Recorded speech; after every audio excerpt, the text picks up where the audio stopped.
Hello మా matter ఏంటంటే సంక్రాంతికి మా దోస్తుగాళ్ళందరూ ఊరికి వెళ్తున్నారు. ఇంకా అలా డ్రాప్ చేద్దామని వచ్చి రిటర్న్ వెళ్తుంటే మనకి బాబే దమ్ బిర్యానీ కనిపించింది. ఎలానో వచ్చాం కదా అని చెప్పి 2 ప్లేట్లు తీసుకున్నాం.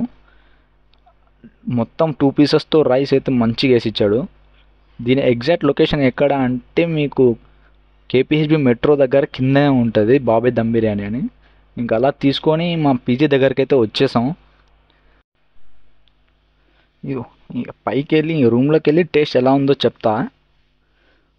మనకు ఈ బిర్యానీతో పాటు ఆనియన్ రైతా అండ్ కచంబర్ కూడా ఇచ్చాడు. బిర్యానీలో అయితే 2 పీసెస్ ఇచ్చాడు. బాగా 99 రూపీస్కి వర్త్ అని చెప్పుకోవచ్చు. ఇంకా టేస్ట్ ఎలా ఉందో చెప్తా. అలా బిర్యానీ రైస్లో చికెన్ పీస్ అండ్ ఆనియన్ పెట్టుకుని తింటే టేస్ట్ మాత్రం సూపర్గా ఉంది. కేపీహెచ్బి దగ్గరలో ఎవరైనా ఉంటే ట్రై చేయండి మా వర్త్ అనుకోవచ్చు 99 రూపీస్కి. సరే ఉంటాం మరి, బాయ్.